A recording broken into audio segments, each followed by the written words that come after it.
कहानी का आगाज आलियान की शदीद परेशानी से होता है, जो अपने मासूम बेटे उमेर की जिंदगी के लिए सख्त जद्दोजहद कर रहा है।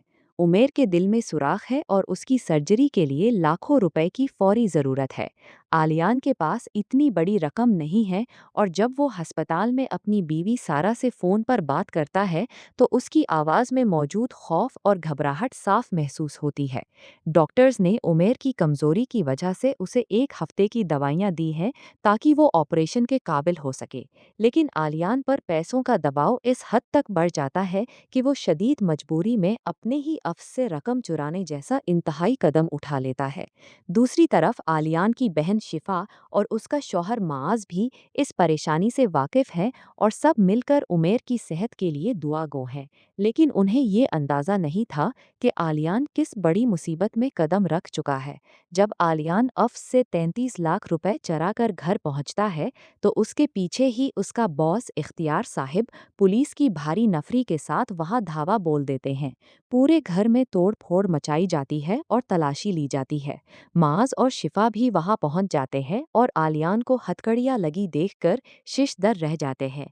पुलिस जब घर से चोरी शुदा रकम बरामद कर लेती है तो आलियान को मारते पीटते हुए गाड़ी में डालकर ले जाती है। इख्तियार साहिब किसी भी कीमत पर उसे माफ़ करने को तैयार नहीं होते और उसे उम्र भर जेल में सड़ाने की धमकी देते हैं। इस कड़े वक्त में शिफा की परेशानी देखकर माज अपने अमीर और बाअसर दोस्त शाजर से मदद मांगता है। शाजर, जो कि एक तवील अरसे से शिफा की मोहब्बत में गिरफ्तार है और हर कीमत पर उसे हासिल करना चाहता है, उस मौके को एक सुनहरी मौका के तौर पर देखता है। वो अपने वालिद की मर्जी और दीगर कारोबारी रिश्तों की परवाह किए बगैर सीधा पुलिस स्टेशन और इख्तियार साहिब के पास पहुंच जाता है। शाजर वहां पहुंचकर अपनी दौलत और ताकत का भरपूर मुजाहिरा करता है। इख्तियार साहिब, जो 35 लाख की चोरी का दावा कर रहे होते हैं, शाजर उनके मुंह पर 40 लाख रुपए का चेक मारता है और आलियान पर तशद्दुद करने और शिफा को रलाने के जुर्म में इख्तियार साहिब को सबके सामने एक जोरदार थप्पड़ भी रसीद कर देता है। शाजर के इस असरो रसूख और पैसों के आगे पुलिस और इख्तियार साहिब बेबस हो जाते हैं और सुलहनामे पर दस्तखत करके आलियान को रहा कर दिया जाता है। आलियान जब बाइज़्ज़त तरीके से घर वापस आता है तो पूरा खानदान शाजर का बेहद शुक्रगुजार होता है। आलियान खुद को 40 लाख रुपए के इस भारी कर्ज तले दबा हुआ महसूस करता है और कहता है कि वो जिंदगी भर थोड़े थोड़े करके ये पैसे शाजर को लुटाएगा। लेकिन शाजर बड़ेपन का मुजाहिरा करते हुए कहता है कि मुआज और उसकी फैमिली उसके अपने हैं और अपनों के लिए ये कोई बड़ी बात नहीं। शिफा भी पहली बार शाजर की इस बड़ी मदद से मुतासिर होती है और दिल से उसका शुक्रिया अदा करती है। ताहम कहानी का एक रुख जहां खुशी का है, वहीं दूसरा रुख खानदानी मलामत का भी है। जब आलियान की ताई और दीगर रिश्तेदार घर आते हैं तो वो आलियान की इस हरकत पर उसे शदीद तनकीद का निशाना बनाते हैं। ताई कहती है कि मजबूरी चाहे जितनी भी बड़ी हो, इज्जत का सौदा करना और चोरी करना कोई अक्लमंदी नहीं। अब पूरा खानदान और मुआशरा उम्र भर उन्हें इस गलती का ताहना देगा। आलियान अपनी इस लग़ज़श पर शर्मिंदा और खामोश बैठा सब सुनता रहता है। किस्त के आखिरी लम्हात में शिफा और माज के दरमियान एक गहरा और फलसफियाना मुकालमा होता है। शिफा रात को जाग कर नौकरियों के लिए अपनी सीवी ईमेल कर रही होती है। जब माज शाजर के पैसे और पावर की तारीफ करता है तो शिफा की आंखों में आंसू आ जाते हैं। वो माज को बताती है कि ये आंसू किसी दुख के नहीं बल्कि उस बेबसी के हैं जो उसने आज महसूस की है। वो कहती है कि आज उसे शिद्दत से अंदाज़ा हुआ है कि पैसा सिर्फ पेट की भूख मिटाने के लिए नहीं बल्कि मुआशरे में आपकी इज्जत और तहफ़्फ़ुज़ की ज़मानत भी है।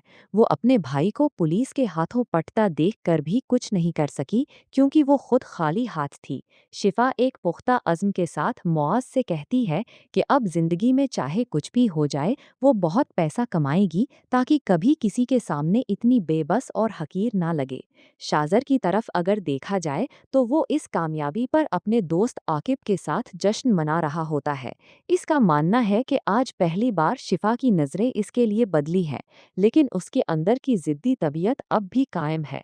वो कहता है कि अगर शिफा उसे मोहब्बत से मिल गई तो वो उसे बहुत प्यार से रखेगा, वरना वो उसे तबाह कर देगा। यूं ये किस्त शिफा के दिल में उभरने वाली पैसे की अहमियत और शाजर के बढ़ते हुए जुनून के साथ एक सनसनीखेज मोड़ पर ख़त्म होती है।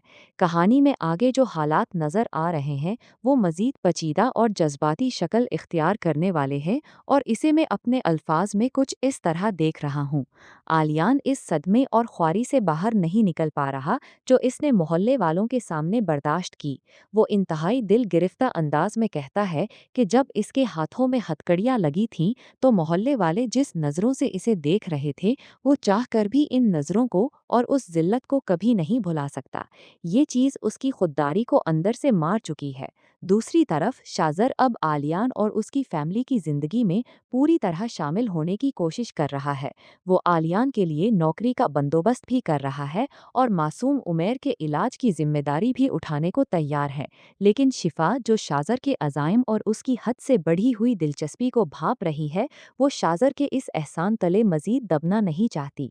वो शाजर को रोकने की कोशिश करती है और कहती है कि आलियान भाई की नौकरी की हद तक तो ठीक है, लेकिन उमैर के इलाज के लिए अब वो खुद कुछ ना कुछ कर लेंगे। वो मजीद शाजर की मदद नहीं चाहते। शाजर उस पर बड़ी चालाकी से अपनापन जिताते हुए कहता है कि उस पर कोई बोझ नहीं है। वो इस तरह के काम करता रहता है क्योंकि अब उमैर उसे शिफा ही की तरह बहुत अजीज हो गया है। शिफा इस एहसान से बचने के लिए अपनी भाभी सारा को समझाने की कोशिश करती है कि आलियान भाई की नई नौकरी और फिर मेरी नौकरी के बाद हम सब मिलकर उमैर की सर्जरी के पैसे इकट्ठे कर लेंगे। लेकिन सारा, जो अपने बच्चे की तड़प और बीमारी से शदीद मजबूर और खौफसदा है, वो शिफा की इस बात पर फट पड़ती है। वो मायूसी और तकलीफ से शिफा से कहती है कि ये पैसे कितने सालों में इकट्ठे होंगे, 5 साल या शायद 10 साल। वो रोते हुए शिफा से सवाल करती है कि क्या तुम्हें लगता है कि मेरा बच्चा ये तकलीफ मजीद कुछ महीने भी बर्दाश्त कर सकता है? सारा इंतहाई तल्ख होकर कहती है कि तुम क्यों चाहती हो शिफा कि तुम्हारा भाई अपने हाथों से अपने बच्चे को कब्र में उतारे। सारा का ये जुमला शिफा को अंदर तक हिलाकर रख देता है, क्योंकि वो जानती है कि वक्त बहुत कम है और शाजर के अलावा उनके पास कोई दूसरा रास्ता नजर नहीं आ रहा। इस सब के दौरान शाजर का शिफा के लिए जुनून अगली सतह पर पहुंचता हुआ दिखाई देता है। वो जज्बाती होकर ये मानता है कि शिफा ही उसकी सुकून है, उसकी हर धड़कन का जुनून है, और वो हर सूरत शिफा को अपनी लाइफ पार्टनर बनाना चाहता है। यूं कहानी एक ऐसे मोड़ पर आ खड़ी हुई है जहां उमैर की जिंदगी बचाने के लिए शिफा को शायद शाजर की शर्तों और उसके जुनून के आगे घुटने टेकने पड़ेंगे।